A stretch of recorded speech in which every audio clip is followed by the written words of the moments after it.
Vale. Este te va a dar, o sea, esto se va a grabar así. Ok. El otro para verte a ti. Vale, que vaya a tener con las dos cámaras. Está bloqueado. Mira con mis cámaras. ¿Ves? Así estás grabando, ¿vale? Vale, estupendo. Agáchate, que te haga una foto, que nos veamos. Así se queda grabado los dos juntos.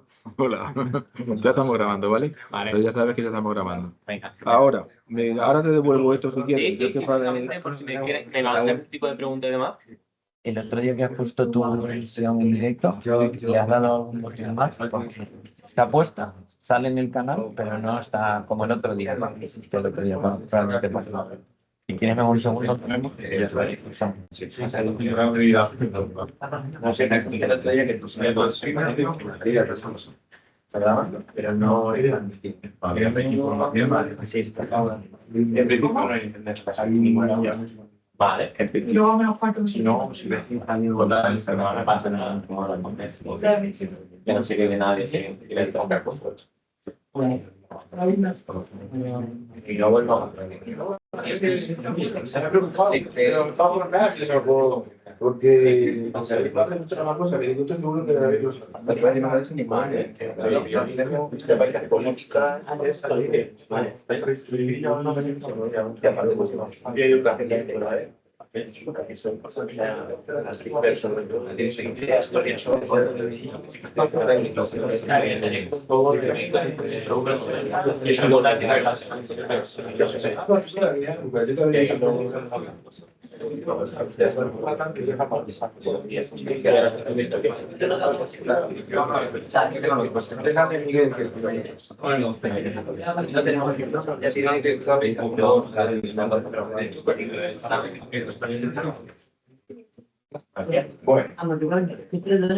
Disculpa, chicos.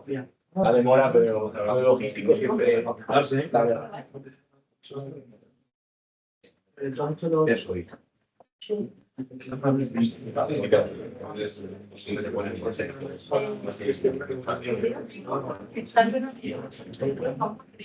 Lo avisados por Instagram.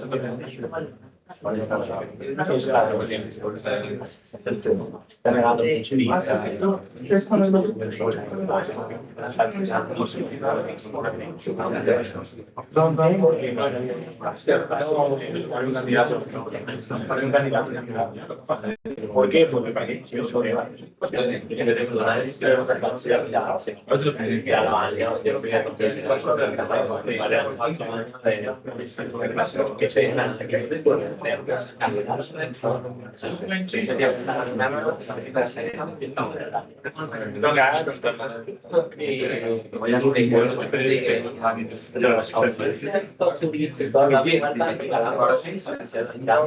ver, ponte ahí, si esto.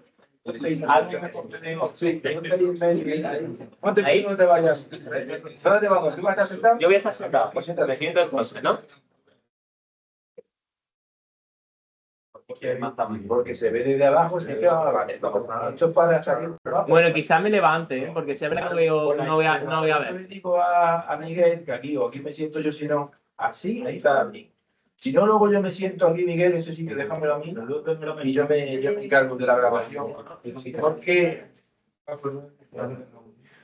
queridos alumnos y amigos, como ya habéis comprobado, como iréis comprobando,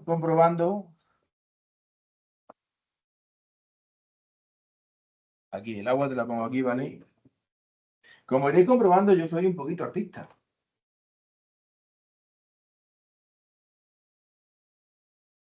Esto está súper guay, podemos fingir que somos ricos, porque esto es como los que se hacían en el vino bueno, ¿no? Como habéis comprobado, soy un poquito artista. ¿Qué quiere decir eso? Que lo importante no es que se grabe, Luis. Lo importante es que ya que salimos, que salgamos guapos. Claro. Porque hay que... Eso cierta amiga nuestra me dijo el otro día a mí, es que yo no tengo afán de protagonismo, ni me gusta exponerme públicamente, y pensé yo, me estás diciendo algo. Hay que salir y salir guapos. Por lo tanto, hay que ver los tiros de cámara. Y dejar pruebas. Yo soy un gran predicador. Predico, pero luego no se vende trigo. Eso es lo que me pasa.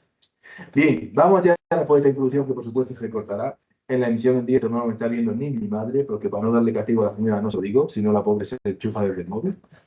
Entonces, tranquilos que no nos está viendo nadie. Y luego editaremos para quitar las tonterías de Raúl. Que no son tonterías, recordad, Raúl nunca miente. Bueno, buenos días. Muchísimas gracias de nuevo por estar aquí. Me tenéis abrumado y que sepáis que lo tendré en cuenta y que lo agradezco de verdad. Todo vuestro esfuerzo también venir y cómo estáis respondiendo ante el curso. Y hoy tenemos la cuarta sesión del curso, que en realidad es la quinta, es decir, la sesión inaugural más las 4 sesiones de conferencia cotidianas, la quinta conferencia de esta segunda edición del curso Construyendo Lazos de la Eurasia Foundation from Asia y de la Universidad de Juan Carlos. Y hoy tenemos el honor de contar con nosotros con David Manzano, el doctor David Manzano, que es un gran amigo, yo lo conozco de la Universidad de Cádiz, aunque él es, donde ahora mismo es investigador postdoctoral Ramón y Cajal, es miembro del Instituto de Investigación y Estudio del Mundo Hispánico y es doctor en Historia Contemporánea por la Universidad Complutense de Madrid y doctor en Ciencias Jurídicas y Políticas por la Universidad Pablo de Olavide de Sevilla. Es autor del libro que he traído aquí. Aquí tenéis nuestros dos libros que como en los tiempos de la conquista de América hemos hecho una entrega de presentes previos para establecer y consolidar nuestras redes de Equansi. Él me ha traído una de las obras que parte de su tesis doctoral, El Imperio Español en Oceanía, y yo le he entregado una de mis obras que vosotros conocéis, que es El que se cae, los hados, que es el libro que analiza la situación de los estudios asiáticos en España desde su nacimiento hasta el año 2024. Somos dos de los reducidos, de los pocas personas cuantitativamente que hay dedicadas en el Estado español al estudio de todo ese marco que se llama Asia, espacio Asia-Pacífico, todo lo que venimos a ver en las conferencias. ¡Oh! Se cae el libro. Él, como uno de los pocos que ha investigado esto, es un profesor con una merecida y reputada fama ya, un nombre ya dentro de nuestro mundo, con estancias de investigación en Filipinas, Japón, Estados Unidos y Australia. Su conferencia de hoy se llama La creación de red iberoamericana en el Imperio Español en Oceanía. Es uno de los pocos expertos, viene también de la escuela de nuestro común amigo Florentino Rodao, y los pocos expertos que se han centrado en estudiar ese Pacífico español. Siempre ha habido un estudio sobre Filipinas, que es el Pacífico español, un estudio que, como ya os he dicho yo en clase y muchas veces, está totalmente olvidado. No hay una relación con Asia económica importante, no hay una relación social importante y hay una relación histórica olvidada. O como siempre os digo, no hay una relación histórica recordada, porque habría hay. La hay con Filipinas, que no sabemos encuadrar en los estudios asiáticos o en los estudios americanos. Pero, ¿y eso de lo que nos va a hablar hoy de David? ¿Y esas islas del Pacífico que quedaron perdidas y olvidadas? Están olvidados. De hecho, ya sabéis que hay una polémica muy fea y que luego David os dirá algo sobre si España sigue teniendo sobre el papel unas islas ahí. Pero bueno, no me enrollo más. Solo decirle a David que es una alegría poderlo traer a nuestra casa, que es una alegría tenerlo aquí y que es una alegría seguir estrechando lazos contigo. Todo tuyo. Bueno, muchísimas gracias, Raúl, por la presentación y de verdad para mí es un honor estar así y compartir un poco a lo que me he dedicado desde que empecé la investigación ya hace unos 10 años. Os doy la enhorabuena porque creo que es la primera vez que me ocurre que llego a una sala y que tengo que poner la universidad extra porque no se cabe. Así que os felicito por ese poder de convocatoria. Y bueno, agradecer también a la Fundación Euroasia, ¿no? Que pues desarrolle los cursos que están dedicados a Asia, Asia-Pacífico. Y como ha dicho Raúl, yo lo que me voy a centrar básicamente son en la creación de las redes iberoamericanas en el Imperio Español sentado en lo que sería Oceanía. Y a alguno de vosotros saltará la alarma, es decir, si este curso está dedicado a Asia, ¿por qué voy a hablar sobre Oceanía? Son dos continentes totalmente diferentes. Pero os digo, aparte de la conclusión que voy a desarrollar, de hecho, en esta ponencia, y es que no se puede comprender las colonias españolas en Oceanía sin Asia. De hecho, cuando terminan las colonias españolas en Asia, es decir, Filipinas, cuando acaba la colonia española en Filipinas, automáticamente van a acabar las colonias en Oceanía.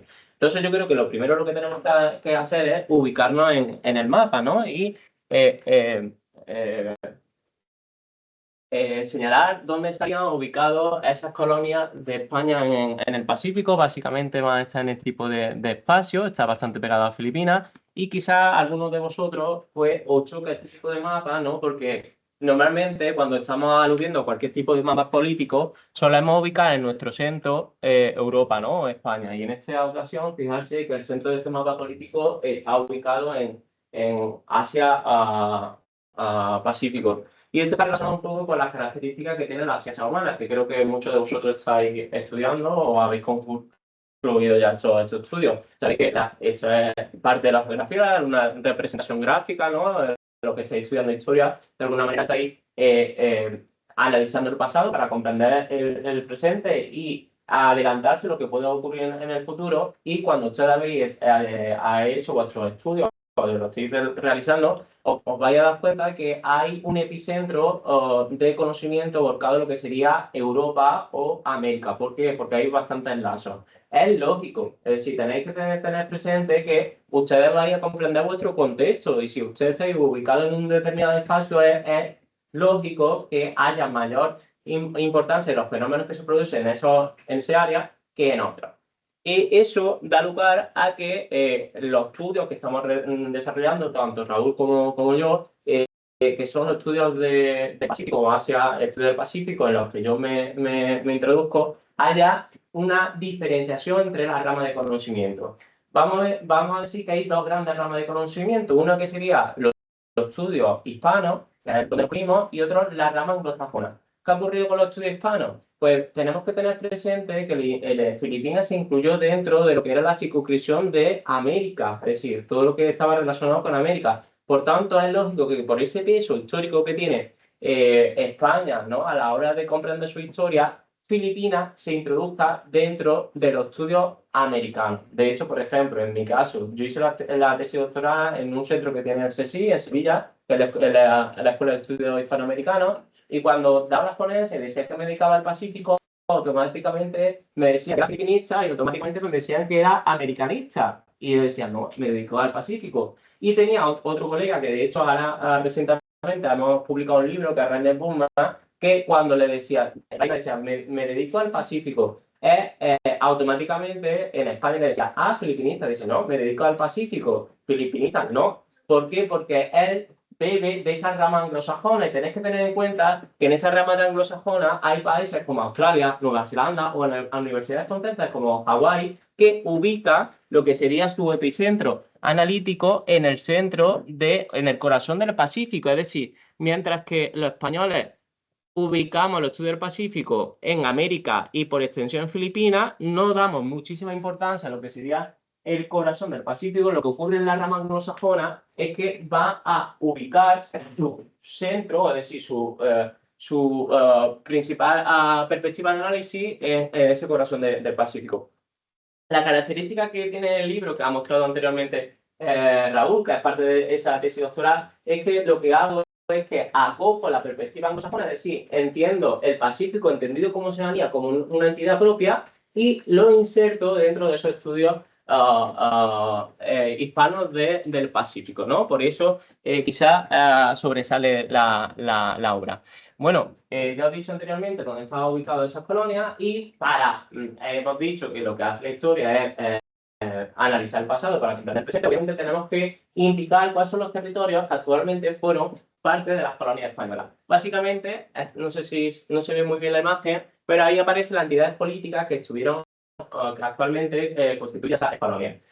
Básicamente fueron dos grandes unidades geográficas, las Marianas y las Carolinas. No sé si habéis escuchado hablar de ellas. Ahora voy a pasar a analizar cómo se crean. Y actualmente, hoy, esas entidades políticas están constituidas por Guam, que es un territorio no autónomo de los Estados Unidos, un territorio no autónomo, para el que ustedes lo comprendáis, o si ya lo comprendéis, significa que no han terminado su proceso de colonización. Es al estilo de Gibraltar, tiene más o menos las mismas categorías jurídicas. Después tenemos en el norte lo que sería las Marianas del Norte, que es un estado libre asociado a los Estados Unidos, como si fuese Puerto Rico, la Commonwealth de Norte Marianas. Tiene un estado jurídico muy parecido a lo que sería Puerto Rico. Y después tenemos aquí dos estados, que sería el estado de Palau, el estado federado de Micronesia, y aquí aparece Marshall. En algunos manuales vais a encontrar que Marshall fueron parte de las colonias españolas. No, nunca España ocupó esa isla. Sí ocupó efectivamente el resto del territorio, que está constituido por estas dos entidades políticas, una que es Palau y otro que son los estados federados de Micronesia. Ambos estados son miembros de pleno derecho de Naciones Unidas, pero tiene una peculiaridad, y es que es un estado libre asociado a los Estados Unidos. ¿Qué significa eso? Que la defensa militar de estos territorios depende del ejército estadounidense. Por ese tipo de razón, es decir, si sumamos que las Marianas, tanto Guam como Mariana del Norte, son territorios de soberanía estadounidense, y que los dos estados que fueron colonias españolas soberanos, como son Palau y Estados Federados de Micronesia, dependen de lo que es el ejército americano. Actualmente hay una serie de politólogos que hablan a este área que está en la zona de Micronesia como el lago americano. ¿Y por qué hablan del lago americano? Pues hace un guiño, una metáfora que inventó Schultz y que después popularizó uno de los grandes historiadores de los estudios del Pacífico, que es Oscar Spade, del Spanish Lake. Esto quizá a lo mejor os suena el lago español. Y lo que está haciendo de alguna manera es analizar cuáles fueron las características del sistema internacional en época moderna, para aludir que España fue la única potencia que tuvo un tráfico regular en el Pacífico durante dicha época. Por tanto, lo que voy a hacer en esta conferencia, porque no se me ve, ¿se ve? Ah, vale. Lo que voy a hacer en esta conferencia básicamente la voy a dividir en dos partes, que va a estar delimitada por lo que sería la etapa histórica, una que va a ser la época moderna y otra la época contemporánea. En la moderna lo que vamos a analizar es cuál fue el papel de las colonias oceánicas en el Pacífico, y básicamente está asociado al papel que el Imperio Español asoció al Pacífico, que fue el territorio, el recorrido del tráfico comercial del galeón de Manila, ¿vale? Y después, por el otro lado, lo que vamos a ver es cómo a finales del siglo XVIII, comienzo del siglo XIX, cambia el sistema internacional y el Pacífico empieza a interesarse a las diferentes potencias. Y eso va a provocar que acabe el tráfico comercial del galeón de Manila y que España tenga que reestructurar su imperio en las colonias oceánicas. Y esas colonias oceánicas van a pasar de ser el punto de escala del galeón de Manila a ser un muro para evitar que las potencias se acerque a su perla del Pacífico, que era Filipinas. Por tanto, vamos a empezar con el origen, es cómo se crea ese galeón de Manila. Y para hablar de cómo se crea el galeón de Manila, nos tenemos que retrotraer a lo que sería el siglo XV. Ustedes bien saben que a finales del siglo XV se produce como una especie de disputa entre las monarquías ibéricas para alcanzar el mercado de la India. Era bastante codicioso, hay una serie de inversiones, y lo que hace sobre todo Portugal, no sé si os recordáis, monarca como Enrique el Navegante, es invertir en rutas que vayan por el Atlántico, circunnaveguen lo que sería África para llegar al mercado de las especies. Saben ustedes que Colón va a crear un proyecto, primero se lo va a presentar al monarca portugués, y el monarca portugués lo rechaza como consecuencia de las consideraciones de sus geógrafos. Tienen que tener ustedes en cuenta es que no había una teoría que estableciese que la Tierra era plana. No existía en el siglo XV, existía, no era la mayoritaria acogida por los geógrafos. Lo que ocurre es que entendían que la distancia para atravesar el Atlántico, llegar a Asia, era insalvable, que los barcos no lo podían hacer. Entonces, cuando Colón llega a la corte portuguesa y le presenta su proyecto, automáticamente lo rechaza porque cree que no es realizable. Va a a Castilla, saben que se lo presenta a los reyes católicos que han terminado su proceso de conquista del Reino Nazarí de Granada y aprueban el proyecto. Colón efectúa sus viajes y cree, saben ustedes, que Colón cree que ha llegado al Catay y el Zipango, es decir, a China y al Japón. No era así, pero desde la perspectiva histórica que hay en esos momentos, teniendo presente este mapa, creía que habían llegado a Asia. Automáticamente lo que van a hacer las monarquías ibéricas es repartirse la zona de influencia. Y lo que van a hacer, teniendo en cuenta al Papa, es decir, vamos a época moderna, tenéis que entender que todo es Dios, y si Dios es todo, su máximo representante, la tierra, como el Papa, tiene que apoyar esa división que quieren hacer las monarquías ibéricas.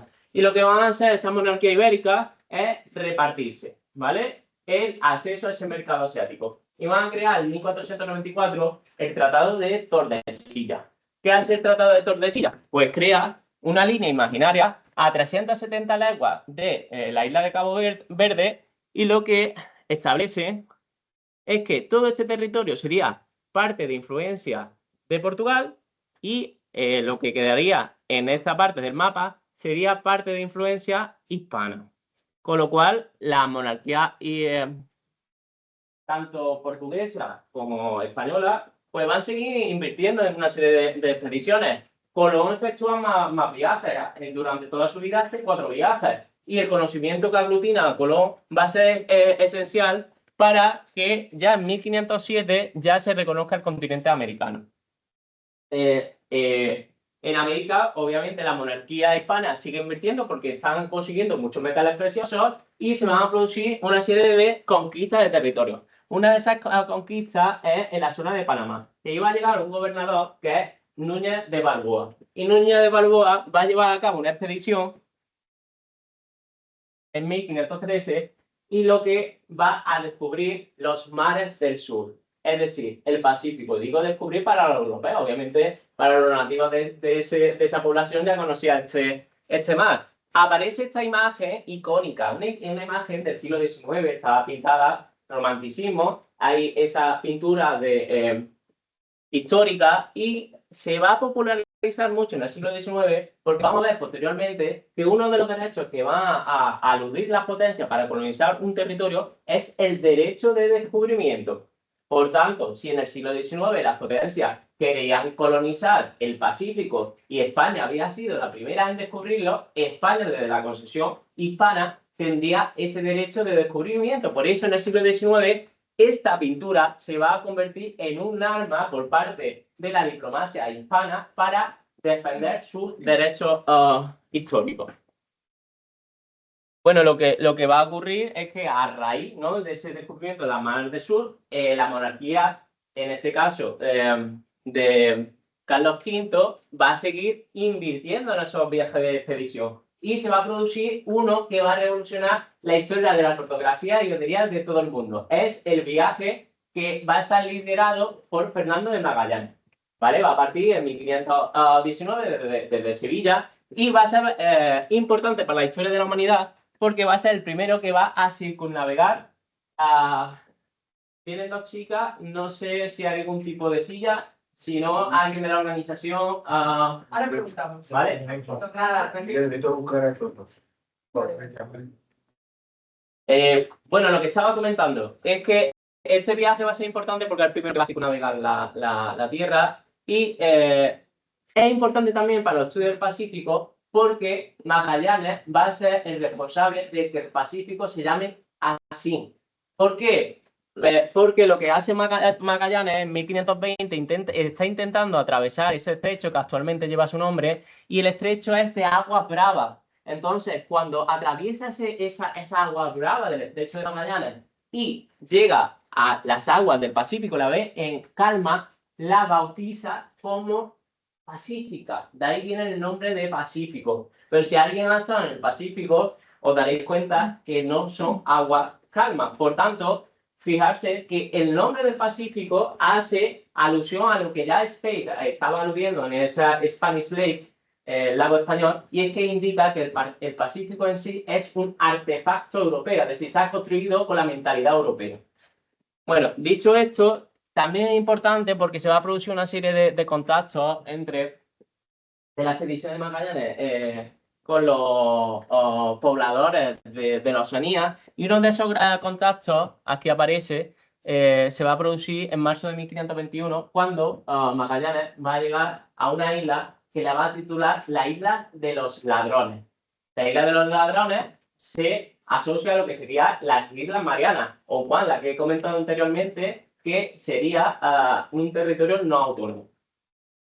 ¿Por qué le titula la Isla de los Ladrones? Pues tenéis que tener en cuenta que a esos habitantes se le llaman, bueno, posteriormente le van a llamar chamorros, y de hecho hay investigaciones por parte de Rafael Rodríguez Ponga, que ha estudiado su lengua y demás, y lo hacen porque son muy amigables. Entonces, cuando llega la expedición de Magallanes, pues imaginarse una larga travesía, exhaustos lo ayudan, y los nativos lo que hacen es que esperaban que por la ayuda que le estaban dando le diese algún tipo de regalo, una contraparte. No lo hacen los españoles. Y lo que van a hacer es robarle un esquife, que es una barca pequeñita que está dentro de los barcos, a la gran embarcación de la Trinidad.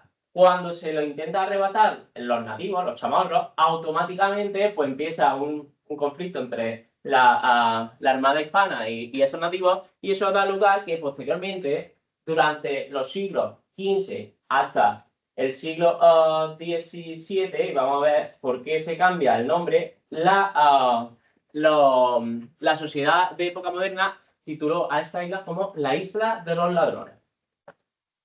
Bueno, ¿cuál era el objetivo principal que tenía, bueno, automáticamente cuando se produce ese viaje de circunnavegación? Pues los geógrafos progresivamente descubren que la Tierra tiene más o menos este tipo de dimensiones.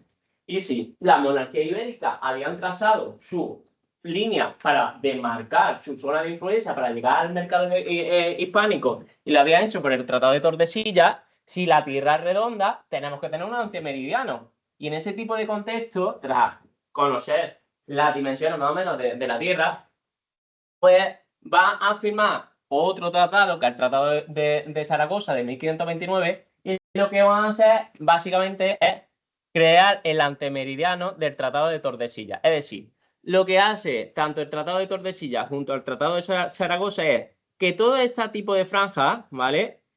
Sería la zona de influencia de Portugal para llegar a las Indias, a Asia. Por eso, Portugal lo que va a hacer, sus viajes fundamentales va a ser circunnavegar a África para llegar llegar a Asia a través del Índico. Lo que va a ser España, esto era como territorio vetado. Formalmente no podía ir por este tipo de territorio. Lo que pretende España es conectar su dominio americano con Asia. ¿Cómo lo hace? Por el Pacífico, no le queda más. No sé si veis algo raro en este mapa. ¿Alguien me lo puede decir? Ahí va. Es decir, si el epicentro de España en el Pacífico son Filipinas, porque está dentro de la zona portuguesa.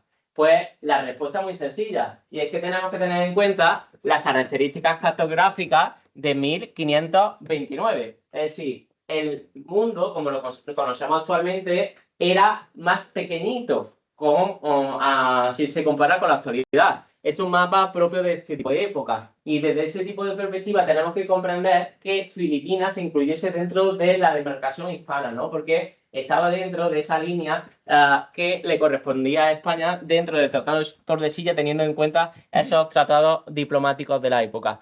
Como he aludido anteriormente, Filipinas se va a convertir en el centro de poder. Es decir, España quiere ubicar en Asia un epicentro de poder comercial que mande las mercancías de Asia vía Pacífico a América, y que de América se mande a lo que sería la península ibérica. Y en ese tipo de contexto es su gran objetivo, y en ese contexto lo que observamos es que se van a llevar diferentes expediciones. ¿Para qué? Para conectar Filipinas con América. Vamos a observar que se va a producir la expedición de García de Loaiza, de Saavedra, de López de Villalobos. ¿Cuál es el problema que tiene? Que pueden ir de América a Asia, pero cuando intentan regresar de Asia a América, las embarcaciones se sobran. Es por las corrientes. Básicamente, cuando estaban trazando, o sea, intentaban ir por la misma línea que habían hecho el viaje de ida, cuando regresaba por ese camino, los barcos caían porque no podían encontrar las corrientes. Eso va a ocurrir hasta que Legazpi, que es mi gente de Legazpi, y Urdaneta va a descubrir una alternativa que va a ir por el norte por una corriente que está por Japón, que es el Kuroshibo, y va a conseguir conectar España, bueno, Filipinas, perdón, con el continente americano para que llegue después las mercancías de América a la península ibérica. Van a crear el tráfico mercantil del galeón de Manila a partir de 1564-1565, ¿vale? Es la primera expedición.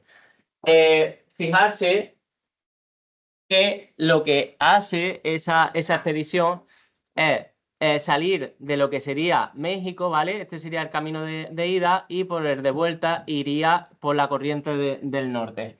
Esto básicamente es el sinónimo del Imperio Español en el Pacífico y en Asia, os diría, durante toda la época moderna. Es decir, Filipinas se conceptualiza como la extensión de las colonias americanas. Es decir, los barcos, sabéis que en época moderna los barcos de la corona tenían monopolio. Cualquier barco no podía salir de un puerto determinado de América y llegar a Filipinas, no lo podían hacer. Tenían que salir obligatoriamente de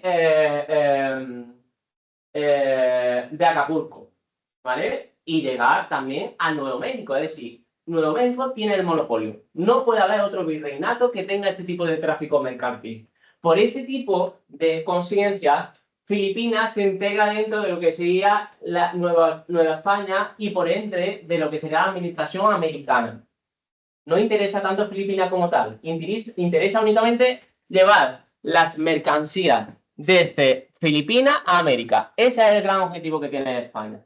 Y desde ese punto de vista tenemos que tener en cuenta que cuando se inaugura el tráfico mercantil del Galón de Manila, a los pocos años Miguel López de Legazpi va a fundar Manila, lo hace en 1571. Fíjense la poca diferencia.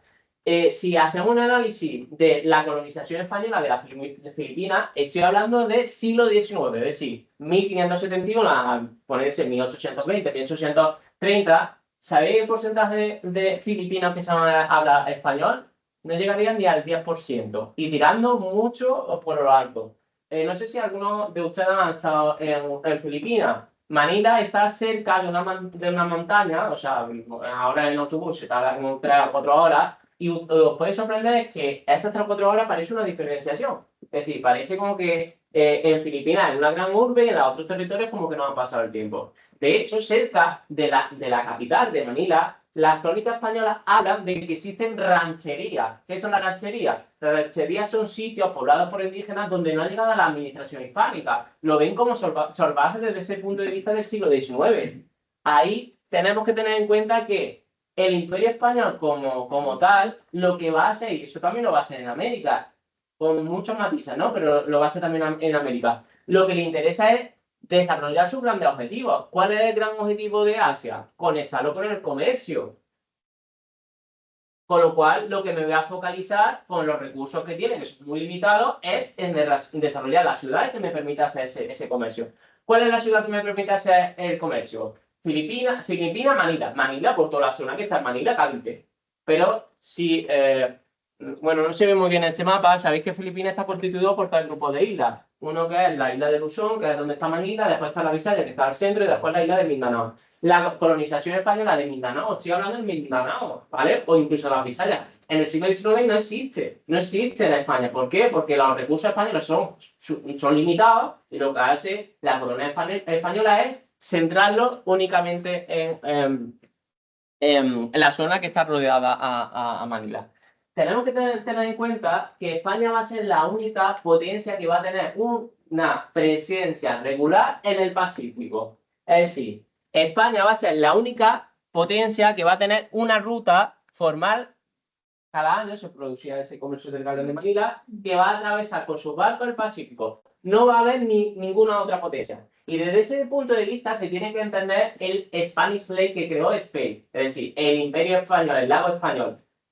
Quitarse de la cabeza de alguna manera algún tipo de perspectiva, que de hecho he leído, de que ese gran imperio donde nunca se ponía el sol, de Felipe II, no sé si lo habéis escuchado. Y algunas personas, cuando yo he Le he aludido que me dedicaba al Pacífico, me indica, sí, porque España conquistó todo el Pacífico. No, o sea, España solamente tuvo el tráfico comercial del Galeón de Manila. No tuvo más presencia más allá de Filipinas y una isla que voy a explicar ahora, que son las Marianas, ¿vale? ¿Por qué se va a producir la colonia española en las Marianas? Pues tenemos que tener un poco el contexto de la época.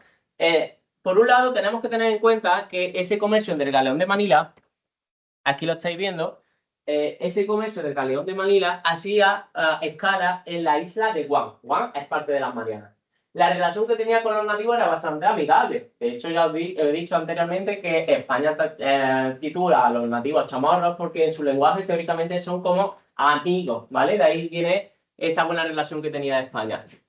La administración española es verdad que se produce cuando se descubre, o bueno, cuando se estaba proyectando esa conquista de las Filipinas. Es verdad que Felipe II crea un proyecto para colonizar las Marianas, pero se da cuenta que la isla está muy alejada y que colonizarla sería derivar bastante recursos a la administración. Vale. Vale. Sería derivar muchos recursos a la administración. Con lo cual, tenéis que tener, muchos creo de vosotros estudiar ciencias políticas.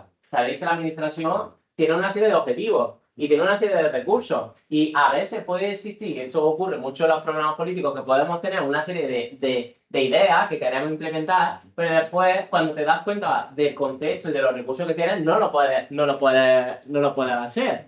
Pues lo que le ocurre a Felipe II es que crea un proyecto para colonizar la Mariana, pero se da cuenta que la isla está súper lejos y que tampoco tiene ningún tipo de atractivo económico más allá del comercio del Galeón de Manila. Piensa lo siguiente, si ya sin colonizarla puedo desarrollar el comercio del Galeón de Manila, ¿para qué la voy a colonizar? Para tener más recursos por parte del imperio, ¿para qué? Con lo cual no lo va a hacer. Y no lo va a hacer hasta que, y está hilado con ese comercio del Galeón de Manila, es que surca el Galeón San Damián de 1662 y hay un jesuita, que es San Vitores. San Vitores, cuando ve el estado de los nativos, desde su punto de vista, entiende que están totalmente dejados de la mano de Dios. ¿Por qué? Porque obviamente lo estaban viviendo al estilo europeo.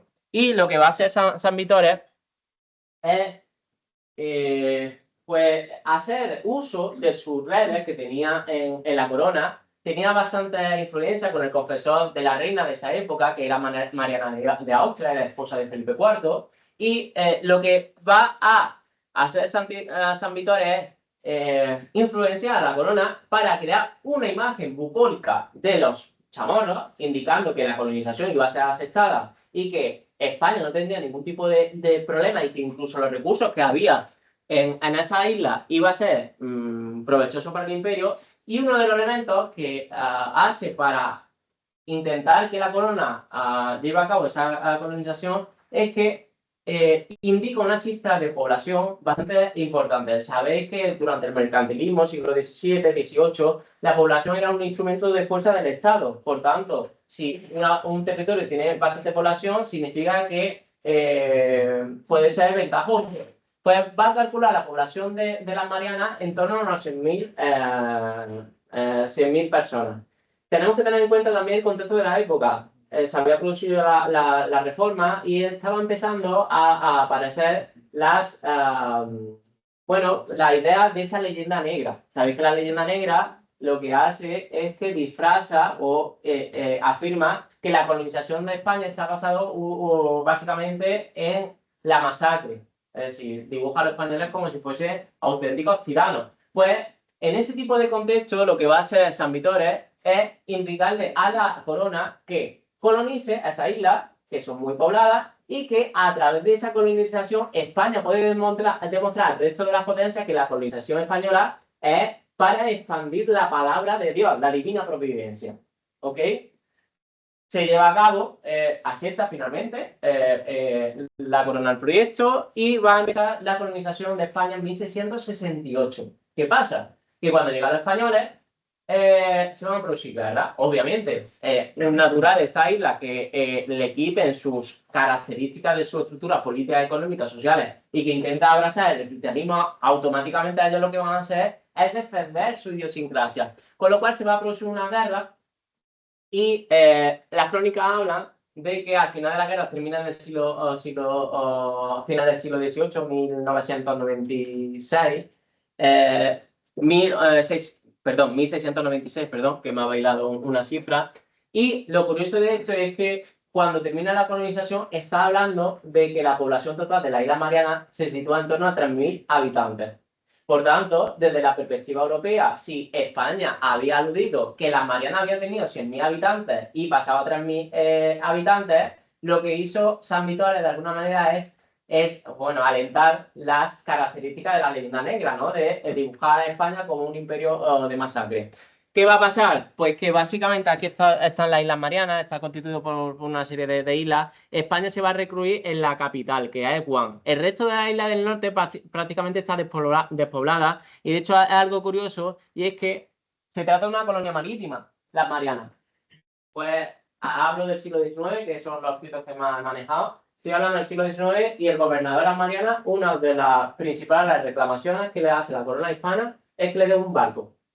Una colonia marítima sin barco. Imaginarse los recursos que tiene España en estas Marianas. Son muy escasos.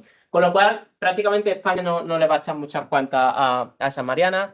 Y esto es bastante interesante y está asociado con esta idea europea del Pacífico. Y es que a raíz de la colonización de esta isla se va a cambiar el nombre. Es decir, pasan de Isla de los Ladrones a Mariana. ¿Por qué? Lógico. Si un imperio español va a coger unas colonias que se llama Isla de los Ladrones, pues la verdad que ese nombre para ser parte del imperio no es muy bonito, con lo cual lo que hace automáticamente es fijarse que los nombres a veces no son baladí y lo que están de alguna manera es proyectando una imagen de poder, con lo cual lo que va a hacer la corona española es automáticamente cambiarle el nombre de la Isla de los Ladrones por la Isla de las Marianas.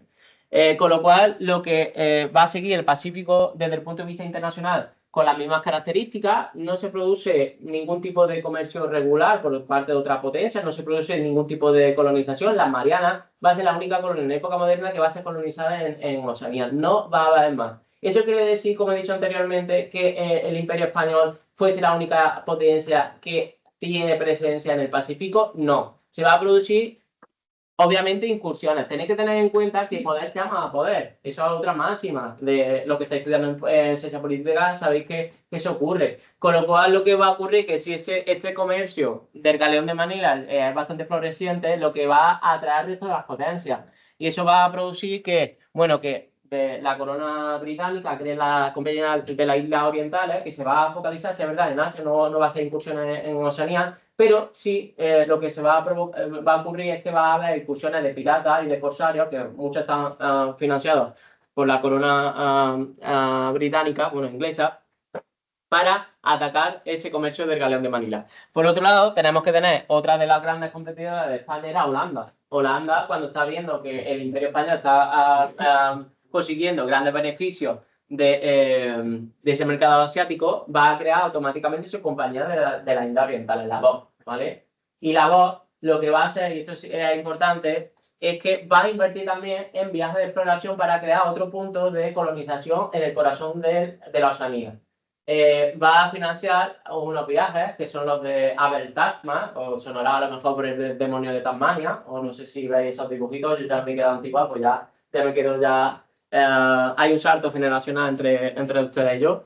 Y bueno, aquí de hecho financia esos viajes para descubrir Australia, toca en Australia, pero no va a colonizar. ¿Por qué no coloniza? Porque Oceanía, los territorios oceánicos, no son atractivos para la Europa del siglo XVII, del siglo XVIII. Pues está muy lejos.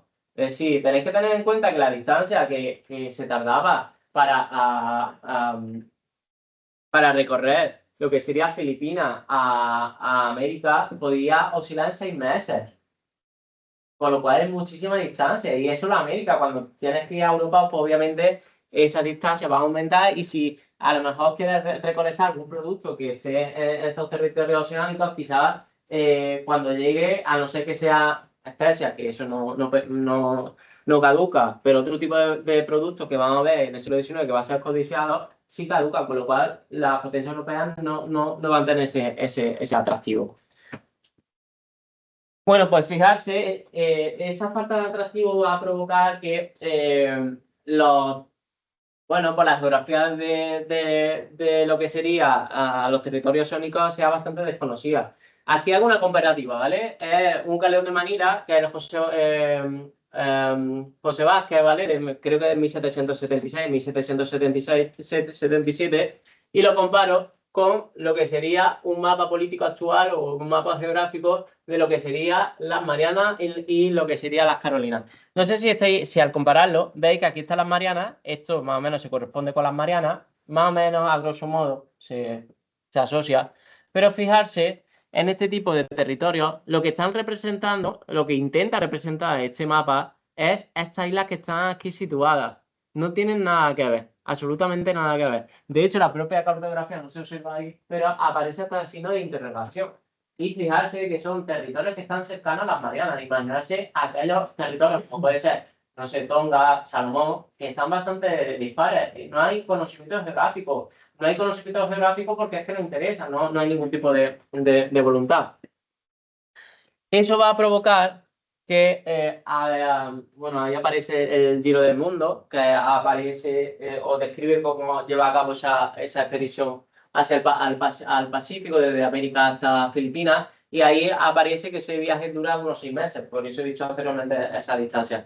Pues lo que va a provocar es que cuando no se tiene conocimiento de una región, pues empiece a crearse pues un pensamiento, una idea exótica. Esa idea exótica que está asociada con este territorio, generalmente pues van a hablar de seres imaginarios, como puede ser la Amazonas, y también de que son ricas en determinados metales preciosos. Por ejemplo, la isla Isla Salomón se habla de que está llena de oro. Generalmente este tipo de ideas están asociadas a algún tipo de proyecto colonizador. Es decir, España tenía esa idea de el imperio para expandir la voluntad de Dios, la divina providencia, y lo que va a ocurrir, sobre todo en el seno de los jesuitas, es que aparezcan proyectos para invitar a la corona a colonizar esos espacios desconocidos y un poco recuerda el discurso que creó San Vitores. De nuevo, crear una idea bucólica del territorio para incentivar a la monarquía que lleve a cabo esa colonización. Así se va a proyectar lo que sería la colonización de las Carolinas, otra isla que estarían asociadas a las Carolinas básicamente. Actualmente está asociado a este tipo de territorio que son los estados de Palau y Estados Federados de Micronesia. Y el contexto en el que se va a producir el origen de esa colonización se va a producir como consecuencia de que llegan a Filipinas unos náufragos que no saben la nacionalidad.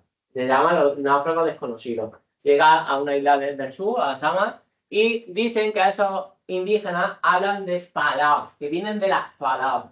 Lo que hace automáticamente en ese tipo de contexto discursivo de son islas que están llenas de riquezas, dicen que no abrazan a la palabra de Mahoma porque aluden a ello. Tenéis que tener en cuenta que en Filipinas hay moros, dice las crónicas. Los moros son musulmanes. El territorio de Filipinas, en la isla del sur, actualmente una de las regiones mayoritarias son los musulmanes. Con lo cual, ustedes tienen que tener en cuenta en esa guerra de religiones que para España pues fuese uno de los objetivos primordiales acabar con la fe que no sea la cristiana.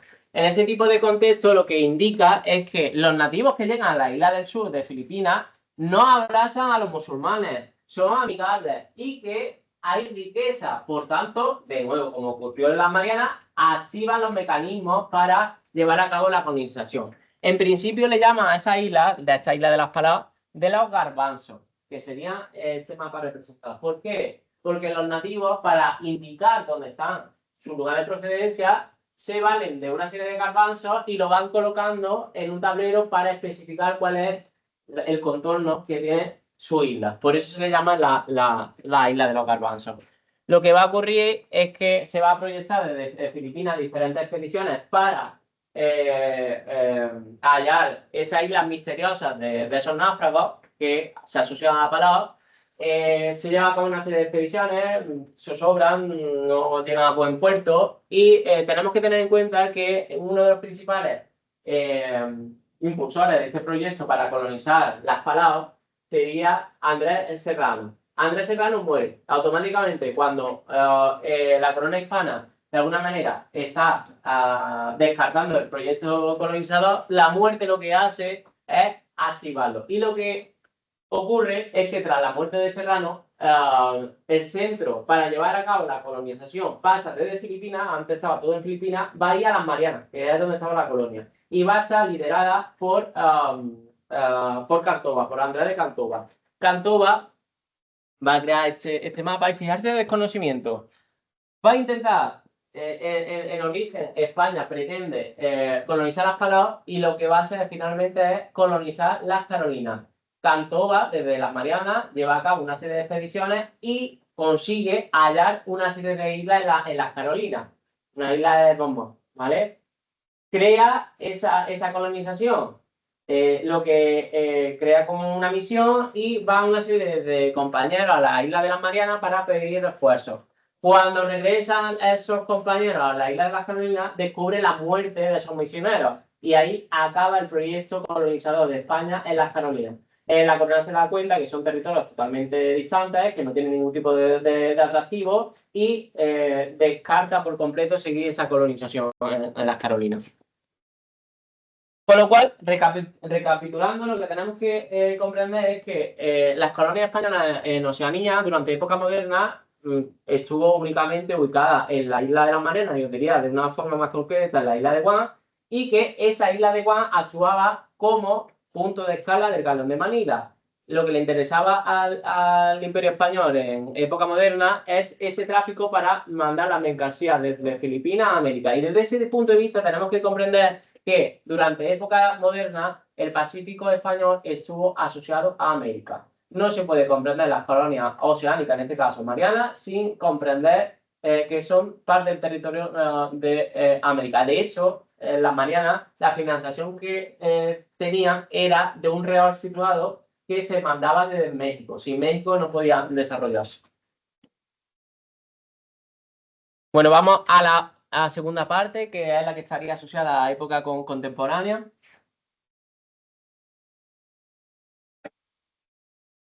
Bueno, pues voy a darle, creo que tenía 1 hora y media, ¿no? Para llevar a cabo la exposición y lo que me interesa sobre todo es que si os despierta algún tipo de interés, ¿no? Sobre estos estudios que no sé a lo largo de la carrera si habéis tenido algún tipo de alusión a las Marianas o a las Carolinas, fijaos que es parte del Imperio Español, que tenéis, sobre todo los que hacéis dedicado a historia, tenéis historia general, universal, no sé cómo se llama, pero después tenéis la parte de España, que los estudios americanos también están bastante representado en esos grados de estudio, no sé si se les ha aludido. Y entonces lo que a mí me interesa de alguna manera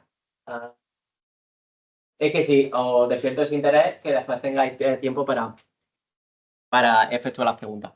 Bueno, vamos entonces a lo que ocurre en la época contemporánea. Tenemos que tener en cuenta que sabéis que la época contemporánea, dependiendo de la perspectiva que se tenga desde el punto de vista económico, se alude que a mitad del siglo XIX empieza esa época contemporánea como consecuencia de la revolución industrial.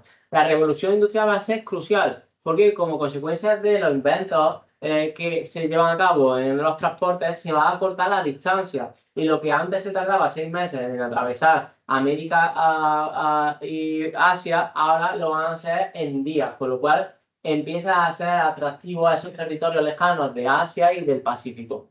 Y en ese tipo de expansión hacia esos territorios de Asia es bastante importante una batalla que se va a producir, que es en India, que va a ser la batalla de Plassey en 1757. Tenemos que tener en cuenta que esta batalla se va a enmarcar dentro de la guerra de los 7 años, que básicamente en este tipo de áreas era una lucha entre las dos grandes potencias, una era Reino Unido y Francia, por expandirse hacia India. La va a ganar el Reino Unido y a raíz de ahí pues empieza a interesarse, como se llama en español, en el siglo XV por el Atlántico y por el Pacífico. Pues estas potencias están viendo que hay mercados tanto en Asia como en otros tipos de mundo, y como todo, sabéis, toda la ciencia para crear algún tipo de objetivo, lo que necesita es conocimiento. Por tanto, como he dicho anteriormente, si la cartografía de la época prácticamente no se conocía los contornos de la isla de la Oceanía, necesito expediciones que conozcan esos contornos. Se va a llevar a cabo expediciones de descubrimiento a finales del siglo XVIII. De hecho, va a ser como una especie de diplomacia cultural entre las grandes potencias para ver quién descubría los territorios. Va a ser bastante sonada una competición que se va a producir entre los viajes de descubrimiento de James Cook y Survey. Uno era de Reino Unido y otro Francia, las dos grandes competidoras. Para los estudios del Pacífico, los estudios de Asia, va a ser bastante interesante la primera expedición de James Cook. ¿Por qué? Porque va a tocar tierra en esta, bueno, llega aquí a Nueva Zelanda, pero también va a llegar a Australia y va a llegar a las costas de Botany Bay. Es el antecedente de Sydney. No es la capital de Australia, sabéis que la capital de Australia está en Canberra, pero sí es uno de sus principales centros financieros. ¿Por qué es importante? Porque a raíz de ese conocimiento que va a tener la corona inglesa, tenéis que tener en cuenta que en 1776 se va a producir la emancipación de las 13 colonias americanas y lo que va a querer el Reino Unido es tener un sustituto. O sea, no aparece mucho en los libros de historia, pero en las 13 colonias americanas mandaban muchos prisioneros. Sí, es bastante sonado que el origen de la colonia de Australia está dado por prisioneros, por lo que hace de alguna manera la corona británica a decir, si he perdido un territorio en América, lo voy a sustituir. ¿Dónde lo hago? Al Pacífico. Por eso crea la colonia de Nueva Gales del Sur, lo que sería actualmente Australia. Y tenemos que tener en cuenta que aparece, ¿no? Como Cook en 1770 lleva a cabo el descubrimiento, ¿no? De Botany Bay. ¿Por qué es importante esa bandera? Plantar la bandera. Porque una vez que plantas la bandera, tú tienes ese derecho de descubrimiento. Es decir, tienes la potestad, por ser la primera que había llegado al territorio, de colonizarlo. La perspectiva europea de finales del siglo XVIII y también del siglo XIX. Y ahora no me quiero expandir porque después veremos qué ocurre. Después tenemos que tener en cuenta que las grandes potencias empieza a interesarse por el Pacífico y empieza a mandar lo que aludo a los agentes precolonizadores, que van a ser dos, básicamente, misioneros y comerciantes. Misioneros para desarrollar lo que sería una fe que de alguna manera enmascara un poder que tiene su penetración en elementos políticos, económicos y sociales. Y después tenemos lo que serían los comerciantes. Va a interesar muchísimo en esta época un recurso que tiene el Pacífico, son las ballenas, el aceite, se extrae el aceite. De hecho, en este tipo de contexto va a aparecer una obra que es Moby Dick, de Malvin, ¿vale? Está en este tipo de contexto. En un primer momento, esto tiene sus repercusiones en los mapas políticos de la época. Es un mapa político de creo que de comienzo del siglo XIX. No sé si se aprecia, está bastante lejano, pero no sé si veis aquí que aparece sombreado en un color rosita. Como parte de la colonización, es ya la colonización británica. Aparece también como unos conatos en la Australia Occidental y aquí también en Nueva Zelanda, que era potestad de Reino Unido, aunque no lo va a tomar formalmente hasta 1841 por un tratado que es el Tratado de Waterloo. Tenemos que tener en cuenta que es cierto que aunque se produce algún tipo de colonización en el sistema internacional de comienzo del siglo XIX, no es la máxima de las potencias. ¿Por qué? Porque asume que el Pacífico es un lugar de mercado. Y a mí lo que me interesa es que mis barcos lleguen a ese territorio para hacer negocio. Si mis barcos llegan a ese territorio sin tener la necesidad de colonizarlo, voy a tener que invertir menos. Es decir, porque una vez que se produce una colonización, es decir, cuando se produce la ocupación efectiva es la llegada de la administración, de los funcionarios de un imperio a una colonia, eso tiene una serie de gastos. Por tanto, los imperios piensan de la siguiente manera: yo quiero centros comerciales, no quiero colonias. Por tanto, lo que voy a influenciar para que mis misioneros lleguen a esa parte del territorio y mis comerciantes. ¿Para qué? Para que hagan negocio. Con lo cual, ese tipo de práctica lo que va a derivar a que a finales del siglo XIX la Oceanía siga estando sin colonizar. Es también interesante cómo este tipo de práctica acaba de fenestrar esa concesión del Spanish Lake.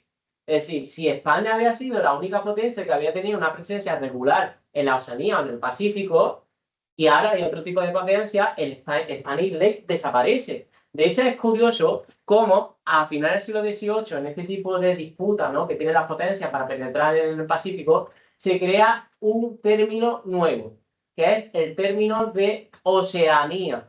Aparece en esta época. La Oceanía se comprende como el quinto continente a descubrir. Y lo que está haciendo básicamente las grandes potencias, sobre todo Francia, de hecho el que crea este término va a ser francés, es desdeñar esa imagen del Pacífico como un territorio exclusivo de España.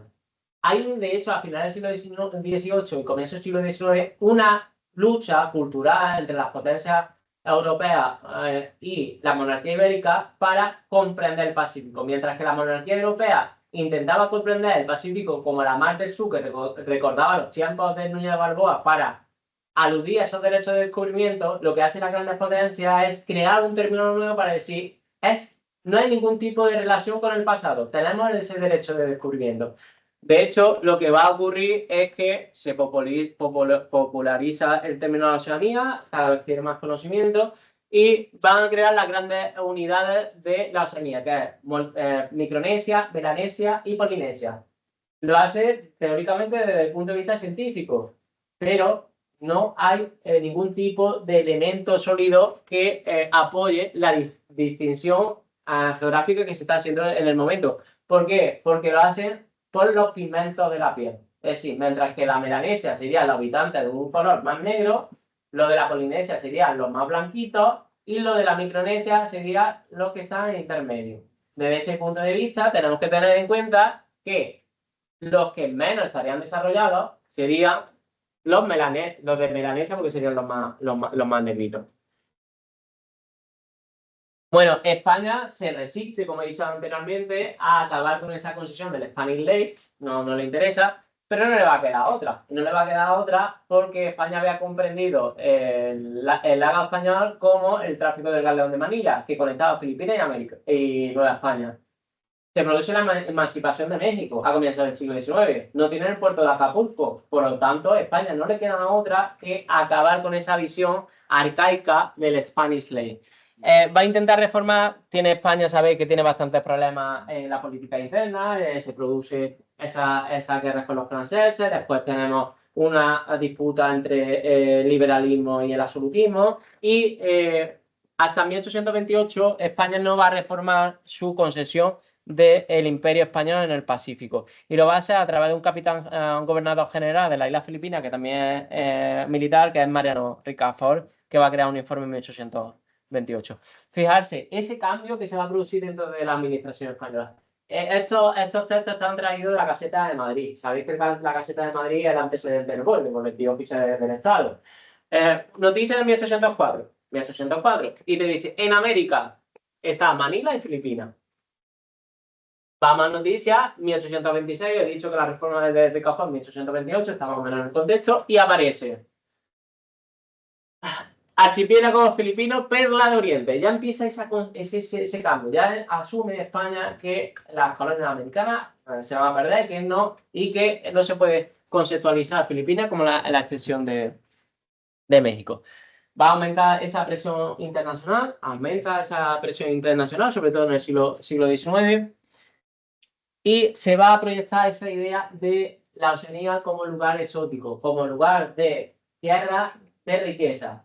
Sigue el mismo patrón, absolutamente el mismo patrón que hicieron los españoles en el época moderna. Cuando había un interés de colonizar, lo que se proyecta es esa idea de abundancia. España también jugó con este tipo de imágenes. Es decir, indicar que si se lleva a cabo la colonización, el imperio va a conseguir rédito.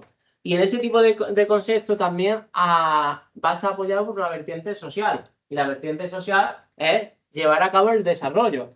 Si en época moderna lo que se estaba aludiendo es a esa divina providencia, es decir, la necesidad de expandir el cristianismo para desarrollar o eliminar a los nativos, en el siglo XIX lo que van a aludir es al desarrollo de esos propios nativos. ¿Por qué? Porque como consecuencia de las teorías del darwinismo social, sabéis que los blancos estarían más capacitados para llevar a cabo ese desarrollo y que esos habitantes de la Oceanía serían como una especie de niños. Por tanto, la idea era de que se llevase a cabo la colonización por parte de los occidentales, europeos fundamentalmente, para culturizar a los habitantes de la Oceanía y que se pudiesen desarrollar. Esa es un poco la perspectiva que se lleva a cabo.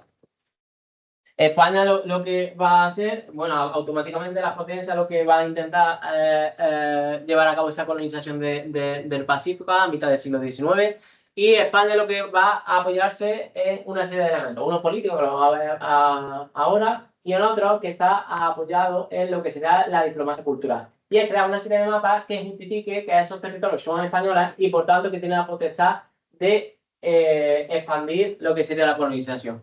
No sé si veis estos dos mapas, uno de 1830, un mapa general, como el que de chicos habéis podido tener en la escuela, si sois españoles, ¿vale? O si habéis educado en el sistema educativo español. Y otro de 1858. No sé si estáis viendo la diferencia, y la diferencia es que si de 1830 solamente aparecen las Baleares, ni siquiera Canarias, porque Canarias de hecho era como considerado como no estaba dentro de la estructura unitaria de España, por eso España del siglo XIX. Fijarse que ya en 1858 obviamente aparece en Canarias, pero aparecen los territorios ultramarinos. Y fijarse, aquí aparecen las Filipinas y aquí aparece una serie de islitas, no se ve, las Marianas y las Carolinas. España solamente había colonizado las Marianas, pero ya estaban metiendo dentro de los mapas las Carolinas para decirle al resto de las potencias que ese era territorio suyo y que no lo colonizase. Lo va a llevar a cabo la cartografía, va a crear diferentes mapas, no me detengo porque no voy muy bien de tiempo. ¿Y cuál va a ser la característica de las colonias españolas en la Oceanía? Pues la función principal es que van a ser consideradas como el antemurar de las Filipinas. ¿Qué quiere decir esto? Esto es un mapa de 1892. Y España estaba observando que progresivamente las potencias estaban expandiéndose desde el corazón del Pacífico hacia las Filipinas. Y también en Asia, Japón era una amenaza. Con lo cual, lo que se conceptualiza a estas islas es para evitar que el resto de las potencias se aproximen a esas Filipinas. ¿Cuáles van a ser esas dos grandes amenazas? Las dos grandes amenazas van a ser, por un lado, Japón y por otro, Alemania. Japón, esto sí lo ha trabajado bastante bien Florentino no Rodado, tiene una relación bastante peculiar con España. ¿Por qué? Porque España en los años 60, 70, 80, diría hasta los 70 del siglo XIX, lo veía como con amor, es decir, veía como un lugar donde podría ser negocio. Pero a partir de los años 80, 90 lo veía como una amenaza. ¿Por qué? Porque Japón está llevando a cabo también su expansión por el Pacífico. No sé, en el mapa tiene una serie de colonias que están compartidas, sobre todo en la zona de las Marianas, ¿veis? Aquí está Japón, y aquí al norte de las Marianas hay una serie de islas que la administración española consideraba suyas. Una de esas islas después va a tener bastante protagonismo en la Segunda Guerra Mundial, que es la isla de Iwo Jima. No sé si conocéis, que es esta que aparece el militar estadounidense con la bandera. Pues esa isla había estado dentro de la circunscripción de las Marianas. ¿Qué hace España? Bueno, España cuando está viendo que los japoneses se están interesando por las Filipinas, aquí aparece de hecho una serie de mapas cartografiados por parte de los filipinos que no tenían la autorización hispana. Lo que está viendo es que España, un imperio que está debilitado frente a un imperio que es japonés que cada vez tiene más fuerza. Pues lo que va a hacer es llegar a un acuerdo diplomático. Y en 1895 va a firmar con Japón el Tratado de Bashi. ¿Qué es el Tratado de Bashi? Pues crea una línea imaginaria en este canal que separa Filipinas de la isla de Formosa para indicar que toda la isla que está al norte sería potestad de Japón, mientras que la del sur sería potestad del territorio español. Si miramos esa isla, vemos cómo atraviesa las Marianas. Por tanto, aquella isla que había sido parte de la circunscripción de las Marianas, pues pasaría a ser territorio japonés, como puede ser esa isla de Iwo Jima. Después, por otro lado, tenemos que tener en cuenta en la otra gran amenaza, que es Alemania. Alemania estaba liderada por Bismarck. Bismarck pues tenía un papel clave dentro de las relaciones internacionales de 1885 y sabéis que las potencias se van a focalizar en el reparto de África. Se va a llevar a cabo esa conferencia de Berlín. En la conferencia de Berlín aparece un principio básico del derecho internacional de la época, que es el derecho de ocupación efectiva. ¿Qué significa ese derecho de ocupación efectiva? Es que cualquier potencia que tenga los derechos de descubrimiento de un determinado espacio puede hacer uso de él solo cuando lleva a cabo el traslado de la administración, es decir, cuando lo colonice. En ese tipo de contexto, Bismarck, es verdad que esta cláusula únicamente afecta al territorio africano, pero Bismarck, 1885, tenemos que tener en cuenta que España, como consecuencia de su debilidad, había, no sé si estáis viendo aquí la isla de Borneo, esta isla de Borneo, en el norte también era considerado por parte de la administración española como parte del territorio filipino. Los ingleses habían creado unas colonias del siglo XIX y el Reino Unido consideraba que era parte de su territorio. La España debilitada en el final del siglo XIX tenía una serie de objetivos. El principal era Filipinas. Y lo que llegó a un acuerdo entre Alemania, Reino Unido y España de darle el norte de Borneo al Reino Unido a cambio de que le reconociese todos los derechos hispanos en la zona de Mindanao y el Mar de Julu. Entonces, en este tipo de contexto, cuando España cede unos derechos históricos al Borneo, que tenemos a Bismarck que está cada vez más presionado por sus nacionales, donde hay un comercio bastante importante de copra. Y la copra es todo lo que se saca del coco. Y esa copra es bastante abundante en estos territorios de la Micronesia. Pues en ese contexto lo que hace Bismarck es que en 1885 lleva a cabo la colonización de las Islas Carolinas. ¿Qué ocurre? Que lo va a hacer mientras que la administración hispana estaba preparando, es decir, contexto 1885, las potencias se están lanzando al imperialismo. Hemos explicado un poco el contexto de Alemania y tenemos que tener en cuenta el contexto de España. España, como consecuencia de la presión que tenía también por parte de su ciudadanía, demanda que colonice también las Carolinas. En ese contexto, España va a crear una comisión para llevar a cabo esa colonización, que se reúne con los nativos, y algo bastante importante de esa ceremonia es poner la bandera. España no la pone porque lo que quería era aglutinar a todos esos nativos. Y cuando estaba preparando esa ceremonia solemne de colonización, llega un barco alemán y planta la bandera. Y aquí hay un conflicto para ver quién había plantado primero la bandera, si a España o a Alemania. Se produce un conflicto internacional entre las dos administraciones. De hecho, es bastante curioso porque se va a producir movilizaciones por toda España. Los españoles no sabían dónde estaban las Carolinas, pero salen a la calle para demandar la hispanidad de la Carolina al grito de ¡Viva España! ¡Viva la unidad nacional! Es decir, un grito que de hecho recuerda, yo creo que hace 10 años se podía haber hecho este grito. Lo que va a ocurrir es que ni Bismarck ni Cánovas querían una guerra por unas islas que eran secundarias para sus intereses internacionales. Y. Ay, perdón. ¿Qué he hecho, Raúl? Le he dado sin querer. Le he dado sin querer. Sí, creo que hay un enlace, la imagen. Ahí. Aquí, ¿no? Vale. Vale, pues lo que va a ocurrir es básicamente va a crear un árbitro, ¿vale? Alguien, una figura intermedia de que ponga fin al conflicto. ¿A quién acude? Al Papa. Recuerda de nuevo la época moderna. Y por eso se va a crear un protocolo en 1885 y lo que va a hacer ese protocolo de Roma en 1885 es que este espacio que está en rojito sería parte española, mientras lo que está fuera del cuadro sería parte de las colonias alemanas. España lo que va a hacer después es colonizar las Carolinas y si en principio iba a crear una circunscripción, va a crear dos. Una que sería las Carolinas Occidentales, la otra que sería las Carolinas Orientales. Y fijarse, las Carolinas Orientales sería más o menos desde aquí hasta donde está la línea amarilla. Mientras que las Carolinas Occidentales sería desde aquí hasta donde pone este recuadrito que es la isla de Palau. Y fijarse el desconocimiento que tiene España, una vez que de hecho ha colonizado la isla, es que este mapa político no se corresponde con la estructura jurídica y política que tiene el Imperio Español. Está mal este mapa. Y es una una característica que va a tener la cartografía del siglo XIX. No hay un desconocimiento bastante importante de los contornos y de la situación política, y es en parte porque era una situación marginal. Esta isla tenía una situación marginal por parte del Imperio Español.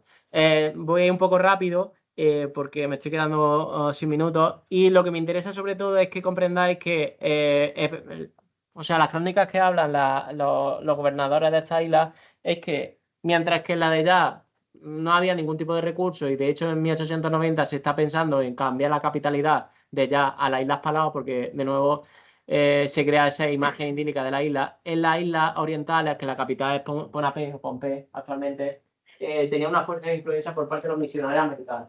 Entonces esos misioneros americanos, cuando la administración española intenta como culturizar a esos nativos, automáticamente van a influenciar, se van a producir revoluciones, va a haber muchas guerras. Lo que están aludiendo a la crónica de los gobernadores es que están prácticamente recluidos en las fortalezas, no tienen ningún tipo de contacto, con lo cual, desde el punto de vista del desarrollo económico, político y social de esas colonias es nulo, no hay ningún tipo de desarrollo. Bueno, esto es nada. Y bueno, sabéis que ya el final de la guerra hispanoamericana en 1898, pues por el Tratado de París de ese año, en la cláusula tercera, España va a ceder su territorio de Filipinas, y le quedaría y Guam, es decir, sede Filipinas y Guam, porque era el epicentro de poder que tenía España, y la administración estadounidense que había ya asumido esa expansión del Pacífico, pues se interesa por esa isla. Pero después lo que tenemos que ver, no sé si estáis viendo este mapa, Guam, 1898.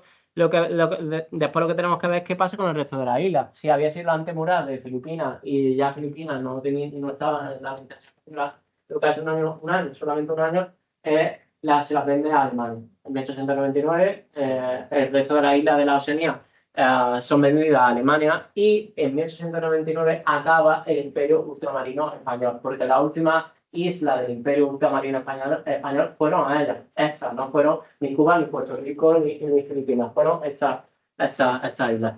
Es cierto que posteriormente, esto quizás es la noticia que suele salir a la luz pública. Yo recuerdo que entre el 2016 y 2019 era muy frecuente que en verano, que cuando los periodistas no tenían mucho trabajo, tiraban de este tipo de teoría para pues, crear expectación.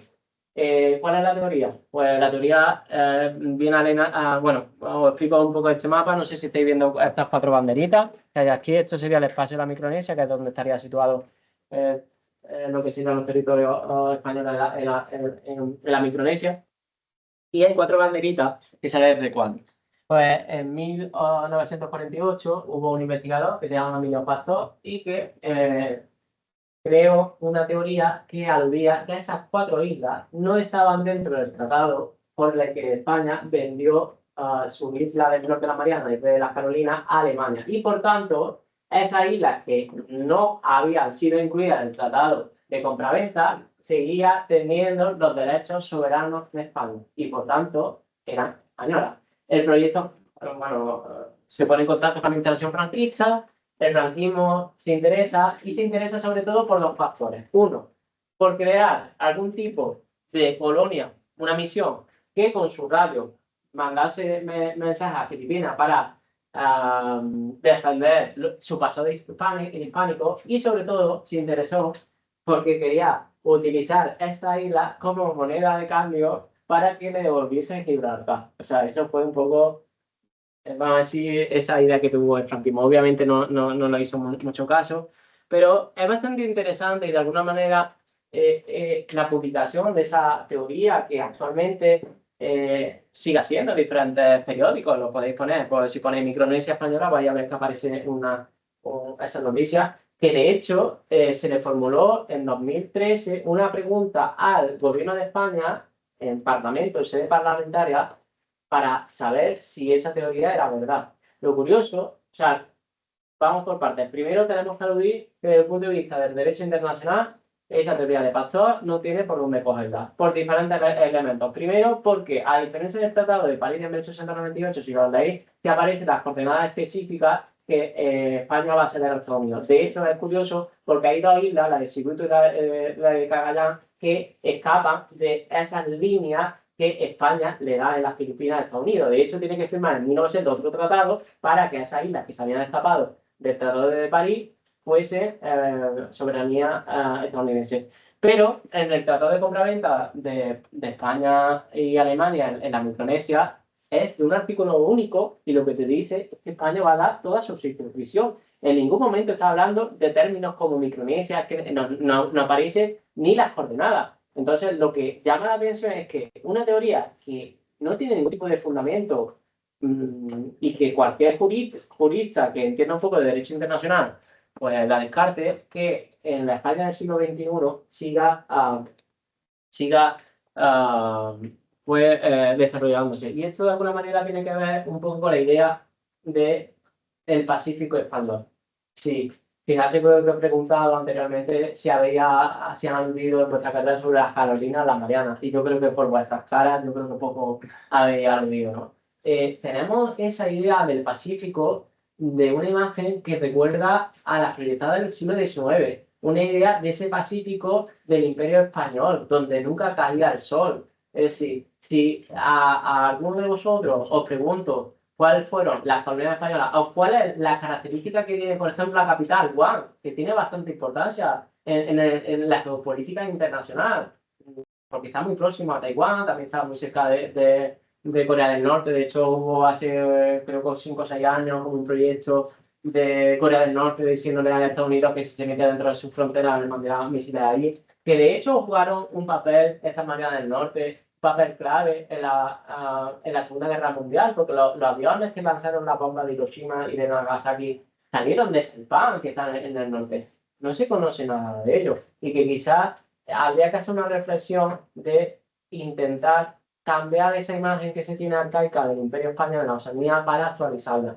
Y quizás se debería hacer porque, como ha dicho anteriormente el profesor Raúl Ramírez, es que el sistema internacional está yendo cada vez más hacia el Pacífico, y que es esencial de comprender estos territorios para saber cuáles son los retos que ese sistema internacional actual y del futuro se tiene que enfrentar.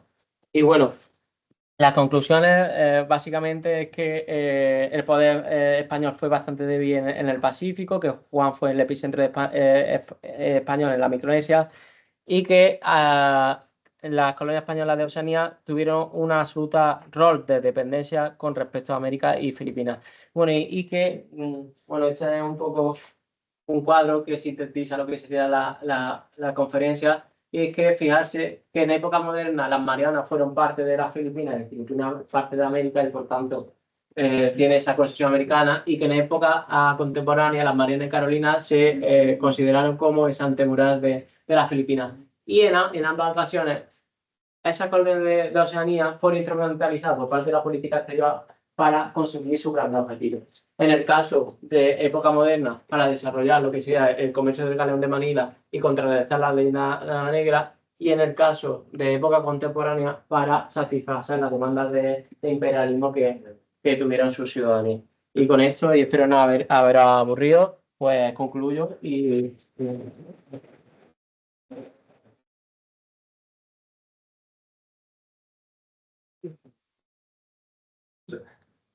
Bueno, muchas gracias. Magnífica ponencia que no ha defraudado, evidentemente. Y me ha gustado mucho en general todo, y también la última referencia a una cosa que ya os he dicho varias veces en clase, con todo en torno a todo esto de la leyenda negra. El castigo es el olvido. Y dicen que no existimos, dicen que nunca hemos existido, que si algo hubo solo fue maldad, y que esta es la lengua de las bestias. Hemos llegado a este proceso para decir eso de que nunca hemos existido, que se dice abiertamente, a través de un proceso de leyenda negra que primero se basó en negar todo lo positivo y solo señalar lo negativo, y que luego de eso de solo señalar lo negativo y no lo positivo de todo lo que estos pueblos que viven en el Estado español hicieron, se pasó a una nueva fase que es el olvido. Es decir, si tú lees un libro norteamericano, un libro anglosajón, un libro chino que bebe de fuentes norteamericanas, vas a ver que Magallanes es portugués, que Colón es italiano, que Cook es británico, Pizarro y Cortés son dos grandes asesinos, pero no tienen nación. Ni siquiera se les menciona para decir de dónde son. No se nos menciona. Por eso, y te dejo aquí la primera pregunta yo para abrir fuego, una de las cosas que más me llama la atención de tu ponencia, que se relaciona directamente con eso de que la leyenda negra ya no es hablar mal de nosotros, sino olvidarnos, borrarnos de la historia, es cómo ese olvido se ha producido. James Cook descubre lo que ya estaba descubierto por nosotros. Ya cuando nosotros llegamos ya estaba descubierto por los nativos, pero descubre un nuevo mundo, se apropia de toda esa idea y lo que te recuerda al mundo ya no es esa primera navegación española, sino que es la navegación de Cook. Y tú has dicho al final cómo España también lo había olvidado, las cartografías. ¿Cómo es posible eso que la cartografía no esté bien? Yo creo que de alguna manera está relacionado con los grandes objetivos que tiene un imperio y está conectado con la política exterior. Es decir, si la política exterior de un Estado está centrada en un territorio concreto y está bastante distante de Oceanía, ejemplo España. España, si hacemos un análisis de los grandes objetivos que tiene actualmente la política exterior española, está en la zona, obviamente Europa, está en la zona del Mediterráneo, América y ahora está empezando en Asia. Entonces, los recursos de un Estado normalmente son limitados y los tienen que pues, aprovechar. Si hay unos otros territorios donde no tienen ningún tipo de interés, si lo comparas con esos grandes objetivos, eso provoca que sea el olvido. Y es bastante curioso, ¿no? Porque si hacemos una especie de estructura, o sea, no sé, os invito que os introduzcáis dentro de la página web del Ministerio de Asuntos Exteriores y los territorios de Oceanía aparecen en esa gran epígrafe Asia-Pacífico.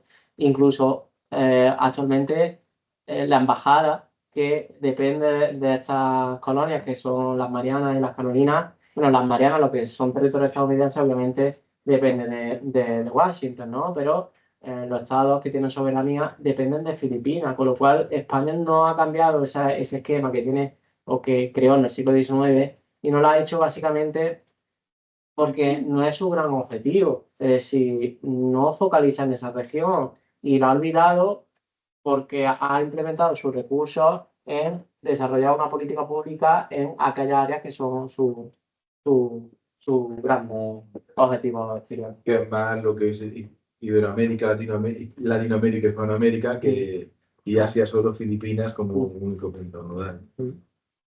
¿Preguntas? La aburrió mucho. Yo creo. No. Héctor.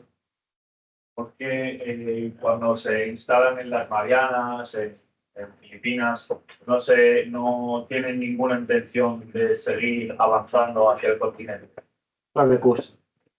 Recursos, básicamente son recursos. Es como, o sea, cuando tú implementas una política, necesitas primero una idea, necesitas conocimiento y después necesitas inversión para llevarla a cabo. En este caso, conocimiento era bastante limitado. Tienes la idea, pero la idea se basa en un conocimiento que no es real. Y cuando llegas a esa isla y descubres que el conocimiento que tú tenías previamente no es el idóneo, y ves que tienes que invertir muchísimo más de los recursos que a priori se había presupuestado y que ya demasiado había costado trabajo a la corona porque no era un área prioritaria, pues lo que hace la administración hispana es automáticamente desechar el proyecto y conserva de alguna manera agua porque es que tiene esa elemento clave de ese punto de escala del galón de Manila, pero si no fuese el punto de escala del galón de Manila, yo creo que también se hubiese retirado. De hecho, a la época moderna se producen muchos actos de descubrimiento, es muy usual, ¿no? De cuando llegan los exploradores, lo primero que hacen es plantar una cruz y alentar esos derechos de descubrimiento de la corona de Castilla o por ende, de España, ¿no? Pero eso es como todo, decir una inversión y si no hay recursos, pues obviamente no van a avanzar. Y bueno, esto ya es casi más curiosidad que otra cosa, pero quería saber si España llegó a colonizar las Paraces y las Francis, las que ahora China está queriendo reclamando.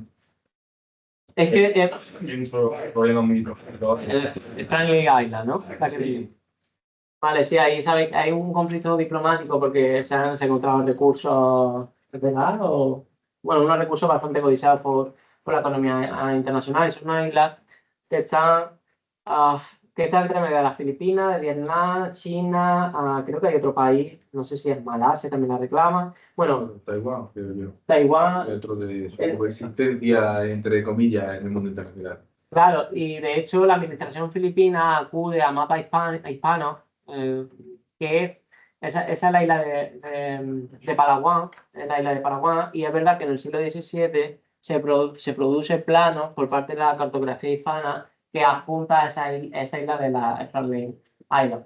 Y la diplomacia filipina, de hecho, basa sus derechos en el pasado hispano, pero es un poco la discusión que se tiene hasta qué punto cartografiar una isla o de plantar una cruz sin tener ningún tipo de ocupación efectiva tiene obligación por parte del derecho internacional. Aquí está un poco la diferenciación y por eso es bastante importante lo que hace la conferencia de Berlín desde el punto de vista del derecho internacional público, y es que implementa o cristaliza el derecho de descubrimiento como la obligación de llevar a cabo la ocupación efectiva. Entonces, lo que le está indicando el resto de las potencias que tienen interés en esa isla es que sí, bueno, que puede haber sido cartografiado por España, pero que esa isla nunca ha sido española porque no se ha llevado a cabo el extensión de la administración. Es un poco la discusión que no sé muy bien cómo que queda el conflicto.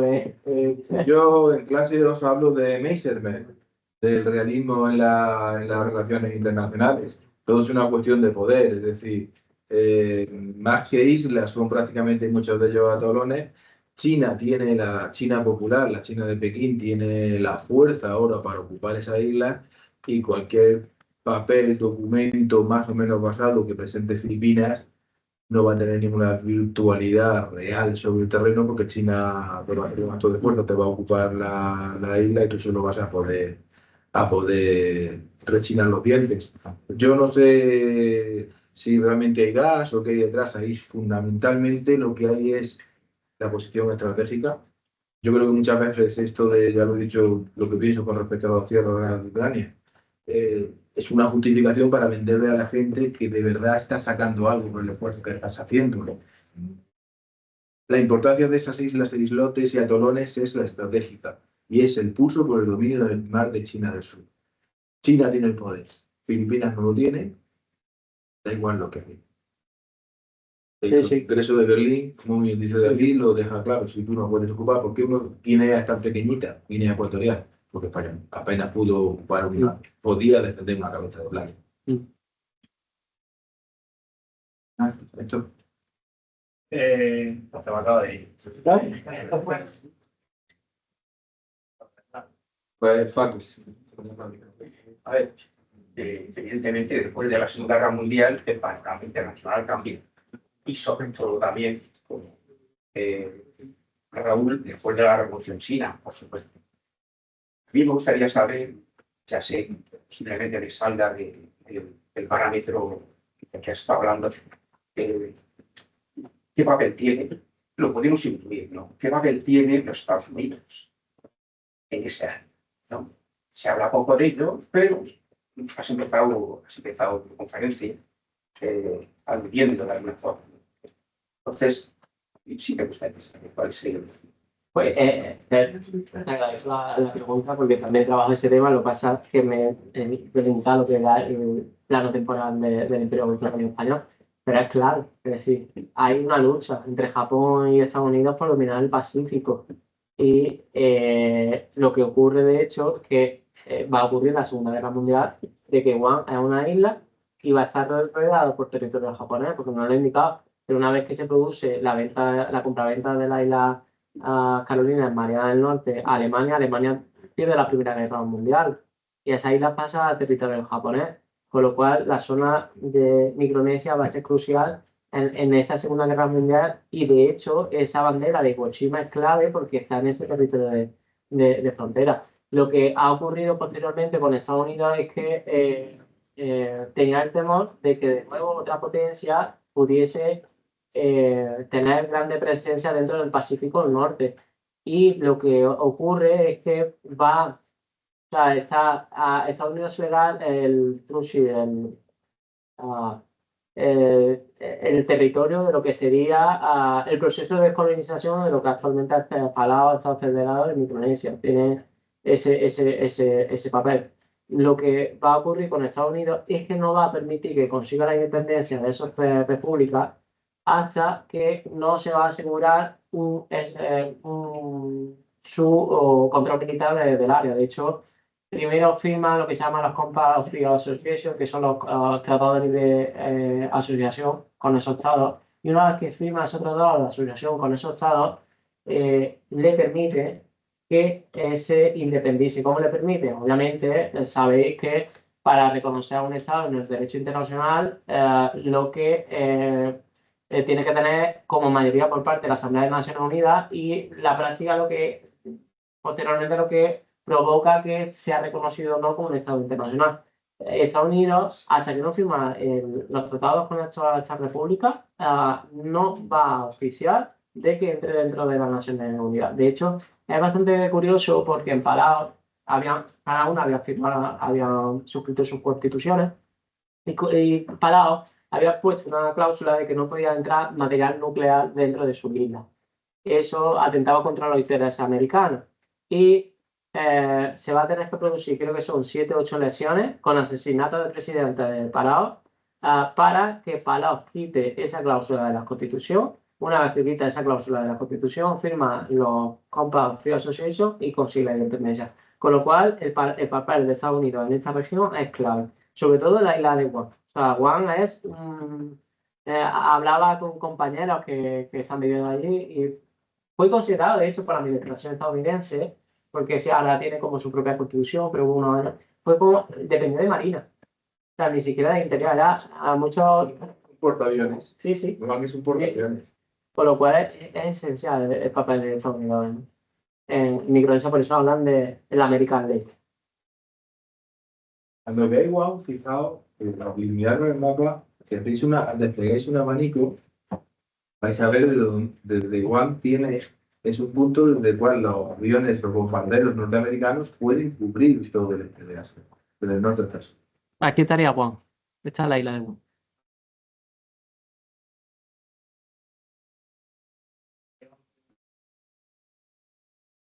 Años en los que se mantienen Filipinas, pero ya se ha perdido las colonias americanas, ese tráfico no existe, entiendo. Sí, se lo pasa que ya pierde el monopolio. Vale. Ya pierde el monopolio y es verdad que ya permite decir, hasta el siglo XVII,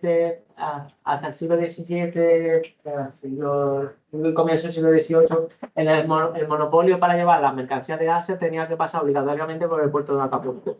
A partir de, sobre todo con Carlos III, empieza a liberalizar, ¿no?, los diferentes puertos de América, y es cierto que ya no tiene ese control. De hecho, a ver, la República Española, la ley te decía, te estoy hablando del siglo XVIII, que solamente podía ir un barco que hiciese esas transacciones, pero en la práctica la propia documentación hispana muestra cómo hay barcos que vienen de otro tipo de virreinatos. Con lo cual estaba ya en decadencia ese tráfico mercantil del galeón. Una vez perdido los territorios americanos, ¿Filipinas se queda aislada o el tráfico viene de otras potencias? Se tiene que reestructurar, es decir, lo que hace la administración española es intentar cambiar su pensamiento económico, porque era totalmente económico lo que tenía Filipinas. Bueno, hay otro tipo de factores, pero es crucial el económico. De esa época moderna a una contemporánea donde se está creando esa cultura capitalista. Y lo que va a hacer la administración española es intentar explotar una serie de recursos que hay bastante importantes en la isla Filipinas. De hecho, Japón se ve como socio crucial, porque también estaba llevando a cabo ese desarrollo económico, sobre todo a mitad del siglo XIX. Por eso pasa de esa relación de amor que hablaba Florentino Rodado a esa relación de odio, porque la ve como una especie de amenaza. O sea, a grosso modo, lo que ocurre cuando España concluye su dominio en América es que la estructura económica del Galón de Manila estaban ya totalmente obsoletas, y que ya España, de antemano, sobre todo con el reinado de Carlos III, ya había llevado a cabo para hacer a la economía filipina más atractiva a los intereses del mercado de la época. una aportación anecdótica de lo que dice el profesor. ¿Cómo se llama el líder? Todavía están vivos, que ya son muy mayores. El líder de Hombre G. Pete Summers. ¿No? Ah, sí, que había entendido como sí, David había oído como Fierce. Sí, No, Pete Summers. David Summers, para los que somos más viejos que no conocíamos también David Summers. ¿De dónde viene el Summers? ¿De dónde? ¿De dónde? No hagáis aportación, por favor.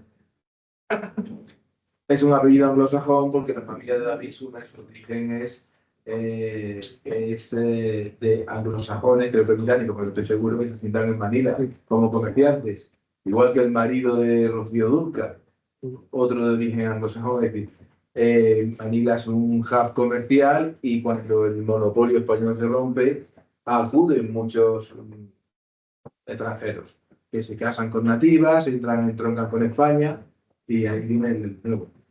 Alessandro, Yo quería hacer, siguiendo la pregunta de Víctor, es después de la independencia de Filipinas, la estructura comercial marítima, ¿cómo se reestructura? Es decir, ¿mantiene las mismas estructuras en momentos hispánicos o tiene que cambiar por presiones tanto externas como inestabilidad interna?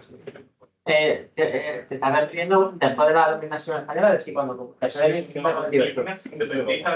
bueno, claro, lo que tenemos que tener en cuenta es que los territorios españoles que aparecen en el Tratado de París de 1898 van a los Estados Unidos, con lo cual no tienen independencia, es decir, depende de los Estados Unidos de la Marina. No va a ser prácticamente hasta mitad del siglo XIX donde van a conseguir, siglo XX, perdón, donde van a conseguir esa independencia, por lo tanto no tienen esa autonomía. Ya bastante, de hecho, los filipinos son apoyados. Hay una guerra antes de ese conflicto hispanoamericano de 1898 y ya aparece una guerra entre los indígenas filipinos y la propia administración española. Por ejemplo, Rizal es uno de sus máximos exponentes.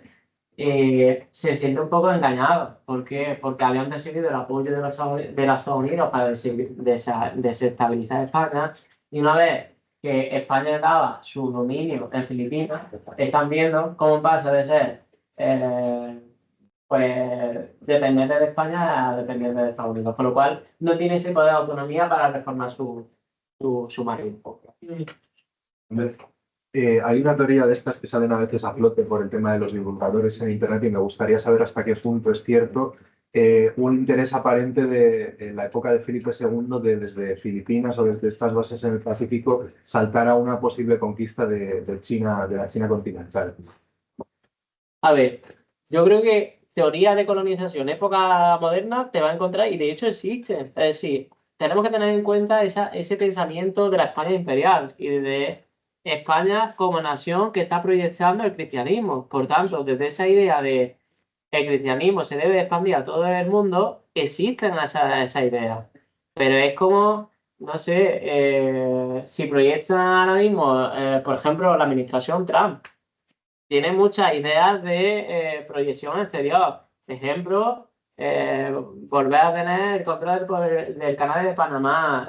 Ahora creo que está Groenlandia que está haciendo. Una cosa es la idea, pero otro es si va a haber una política real para efectuar ese tipo de acción. Y lo que es la corte, lo que es el epicentro de poder, yo no he encontrado ningún tipo de teoría, vamos a decir, con base de que proyecte conquistar el conjunto de China. Puede haber llevado a cabo misiones, sí, eso sí, pero la conquista no. ¿Por qué? Porque son, a ver, los políticos, yo creo, los que están en el día a día y que tienen que administrar, ¿no?, sus recursos, son conscientes de lo que tienen. Entonces, si ya le costaba a ese imperio, es cierto que Felipe II estaba como en el punto álgido, pero no puede llegar a todos los puntos. Entonces, ¿para qué meterte en otro berenjena? Entonces, te diría que a efectos prácticos no se produce eso.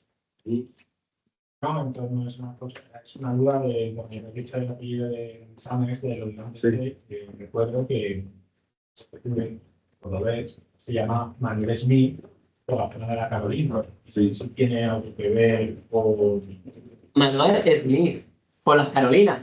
No, por la... O sea, es por lo menos... Es que este Manuel es muy rubio, y no lo recuerdo. Este es muy rubio, ¿verdad? Los azules. Claro, este es mi compañero de promoción, porque vamos, si hay otro Manuel en mí. Soy Manuel Jesús que se enfadó en la orla, porque en la orla le pusieron Manuel Smith, y me acuerdo que me lo encontré cuando fuimos a recoger la orla, que cogió un cabreo. Yo me llamo Manuel Jesús Smith Medrano, no Manuel Smith. Vale, la película sí, pues el apellido teníamos que ver. No, Summer es, y ahí viene la gracia, igual que el marido de Rocío Dúrcal, el día que lo preguntaba por allí antes, como cuando España pierde la hegemonía y España no tiene, tened en cuenta lo que he dicho muchas veces en clase. Luego me tienes que contar otra de reencontrar con él. Que me tenéis que contar, tenéis que entender, lo he dicho muchas veces en clase, España está muerta desde 1814. O sea, pues ya lo he dicho que ni siquiera es España, que somos un Estado estatal, un ente administrativo sin alma ni nación que parasita el cadáver de lo que tiene fuerza. España está muerta, España tiene tan poca fuerza, tan poco dinamismo, que incluso los comerciantes, aquí quedan en Manila los filipinos, los angleses, los chinos, la burguesía rica de Manila son chinos y mestizos de chinos. Y España no tiene fuerza para mandar burgueses, comerciantes, empresas comerciales que radican en Barcelona, el puerto que sustituye. ¿Qué hacen con el galeón de Manila? Dejan de atravesar el Pacífico y vienen circunnavegando África o atravesando cuando se hace el canal de Suez. Y por eso, como vienen por el canal de Suez, el puerto de referencia no es Cádiz, es Barcelona. No hay ni siquiera una burguesía catalana importante que se afecte, que se implante en Manila, sino que tienen que recurrir a comerciantes anglosajones. David Shaman, el marido Summers, David Summers, el marido de Rocío Dúrcal, que no me acuerdo cómo se llamaba, toda esta gente pertenece a esos anglosajones, posiblemente que han hecho un stop, una parada en Hong Kong y terminan asentándose en Manila porque hay mercado. Se necesitan empresarios, se necesitan capitalistas, se necesitan hombres con iniciativa, emprendedores, y España está tan muerta, queridos castellanos parlantes, está tan muerta que no tiene ni gente para invertir en Manila. Una pregunta. Bueno, pues si no hay nada más, David, agradecerte la interesantísima charla, la interesantísima conferencia. Alessandro, ¿quieres preguntarlo? De una conferencia de un pasado olvidado dentro de ese pasado olvidado general que es la historia de España. Y muchísimas gracias. Muchas gracias, chicos, a todos por venir.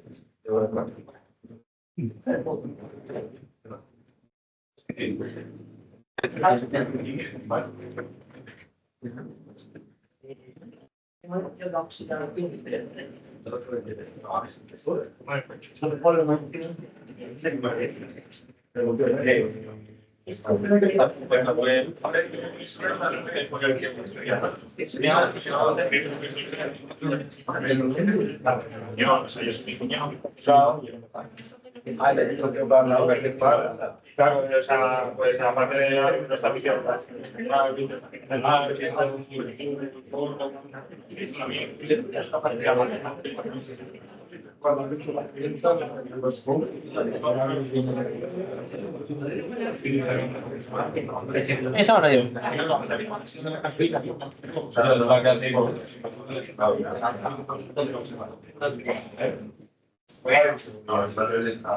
y los aquellos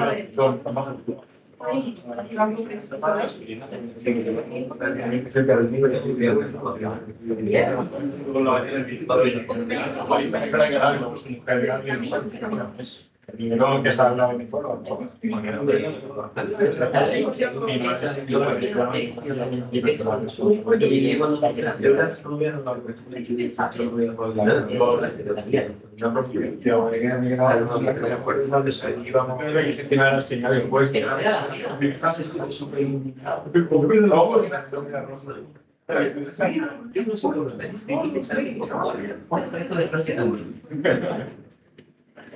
Vale, bueno, me contacto con él. Si no, mira, cuando inicié la carrera se un correo que tenía de lo que mira, me gustaría que lo supiese porque me han marcado mucho. Y pues fíjate, ahora si quieres, y pues eso le tomo un correo de mira, no te vas a creer lo que me ha pasado. Venga, ahí. Una cosa. A ver, ¿qué entra en No puede inscribirse a la Estoy dependiendo de Pongo enseñanza propios con, ¿no? Eso, mi usuario y mi contraseña y no me deja. Y cambié la contraseña privada. Miguel, ve con ella, usted que está ahí en el despacho, ve con ella y que le arregle lo de la participación, ¿vale? Sí, pues. Bueno, Muchas gracias. Voy a quitar esto, que si esto sigue grabando, como todo. Eso es lo quito. Espérate que lo quite yo, no sea que no caguemos. Pues perdón, no le voy a despacho. Bueno, vamos.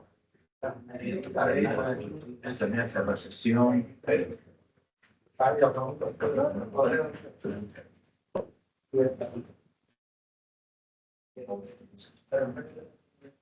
Aquí, sí que está grande, terminar emisión.